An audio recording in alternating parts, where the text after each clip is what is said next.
प्यारे दोस्तों नमस्कार। मैं आज आपको भगवान श्री राम जी के एक कंजूस भक्त की कहानी सुनाने जा रही हूँ। एक गांव में यशोदा देवी नाम की औरत अपनी बहू उमा के साथ रहती थी। बहू राम की भगत थी लेकिन थी बहुत कंजूस। एक दिन यशोदा देवी आंगन में खाना बना रही थी, तभी कुत्ता वहां आया और खाना देकर दुम हिलाने लगा। यशोदा देवी ने सोचा कि लगता है ये कुत्ता भूखा है। यशोदा देवी ने उसे एक रोटी दिया। तभी कुत्ता रोटी खा ही रहा था, उतने में उसकी बहू आ गई और कुत्ते को रोटी खाता हुआ देखी तो गुस्सा हो गई और कही, अब यह कुत्ता भी यहाँ खाना खाएगा? पूरा भोजन उसे खिला दीजिए, यहाँ तो भंडार भरा हुआ है।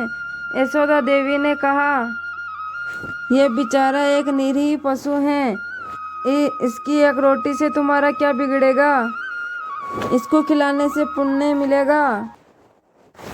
अब तो आपकी आरती उठने वाली है, पुण्य कमाकर आप क्या करोगी? यशोदा देवी को बहुत बुरा लगा। क्या वह एक रोटी भी कुत्ते को नहीं खिला सकती?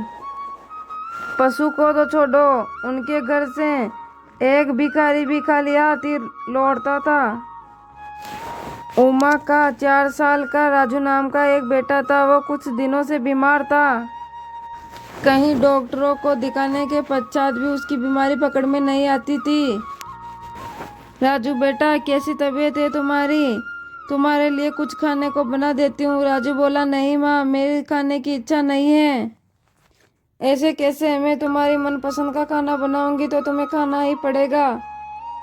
वो रसोई में जाकर राजू की पसंद का खाना तैयार करती है, लेकिन राजू खाने को हाथ भी नहीं लगाता। पता नहीं ये बिना खाना खाए कैसे ठीक होगा।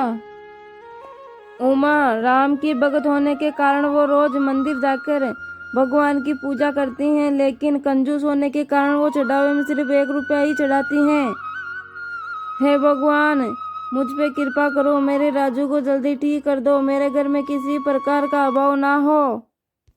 पुजारी ने कहा, चढ़ावे के लिए सिर्फ 1 पैसा लाई और मांगने के लिए सब कुछ मांग रही हो।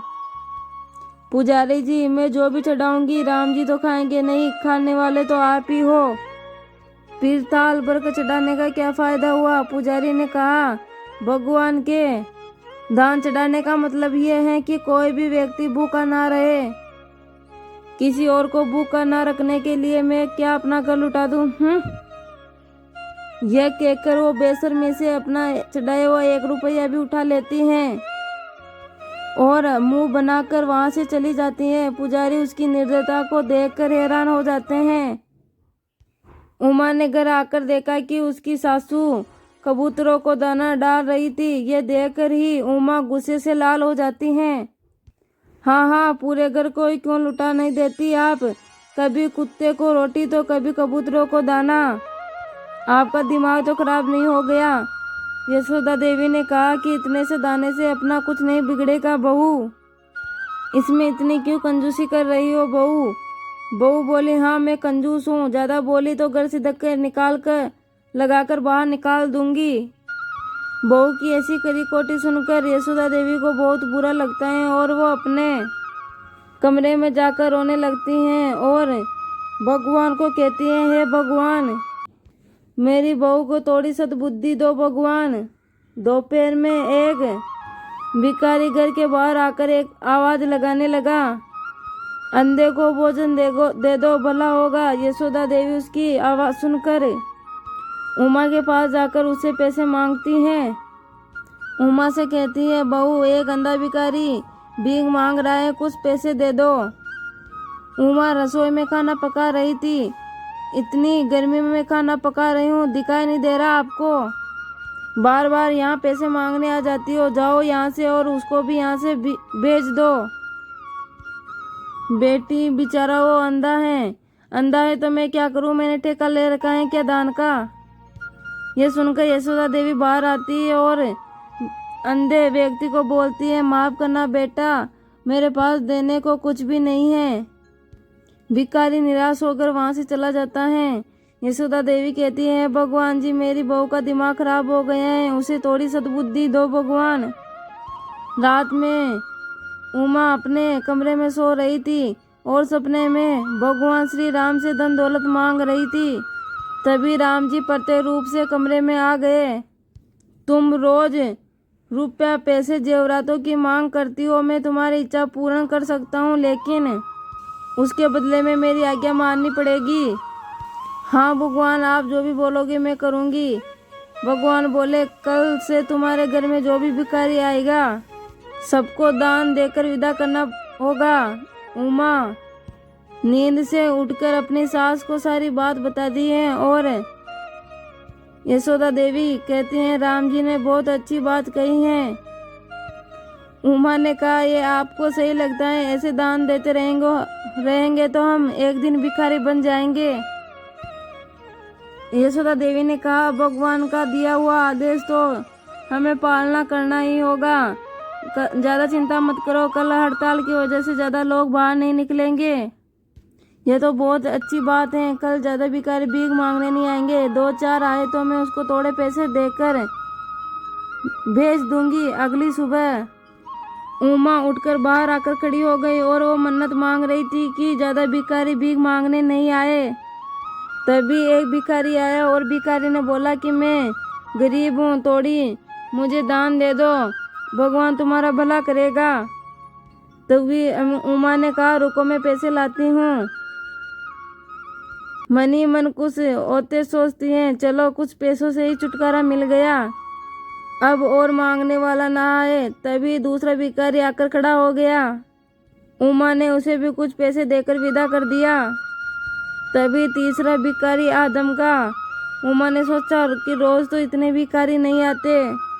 उमा पैसे लेने अंदर गई तो पैसे लेकर बाहर लौटी तो देखा कि भिखारियों की लाइन लगी हुई है और सभी भिखारी आवाज लगाने लगे कि भगवान के नाम पे कुछ दे दो माई, भगवान के नाम पे कुछ दे दो माई, आपका भला होगा।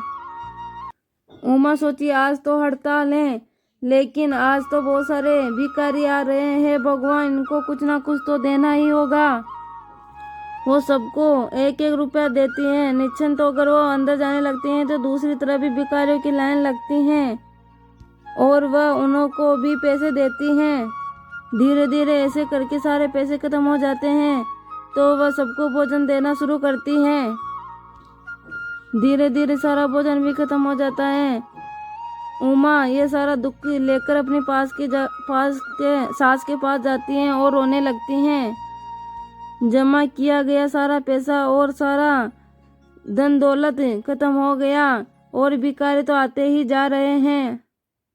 यशोदा देवी बोली, बहू ये जरूर राम जी की कृपा का चमत्कार है, नहीं तो इतने सारे भिखारी कहाँ से भिक्षा लेने आएंगे।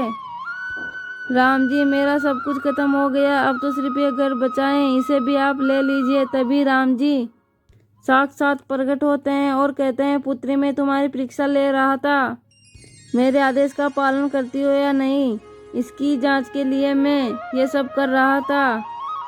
तुम परीक्षा में उत्तीर्ण हुई, मैं बहुत प्रसन्न हूँ। कंजूसी करना अच्छी बात नहीं है, मेरे राज्य में कोई भूखा सोए, ऐसा नहीं करना चाहिए, एक दूसरे की मदद करना चाहिए। राम जी की यह बात सुनकर उमा रोने लगी और कहने लगी, मैं हमेशा अब दूसरों की मदद किया करूँगी, जरूरतमंदों को दान दूंगी। राम जी कहे, बहुत अच्छे विचार हैं, तुम्हारा सारा धन वापस मिल जाएगा, तुम्हारा बेटा भी बिल्कुल ठीक हो जाएगा।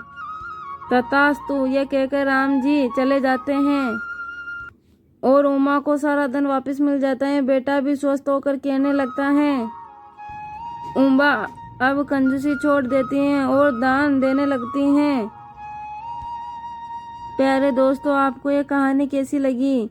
आशा करती हूँ अच्छी लगी होंगी। अच्छी लगी हो तो अपने दोस्तों को शेयर करना और प्यारे प्यारे कमेंट करना और अपने YouTube चैनल को सब्सक्राइब कर देना। धन्यवाद।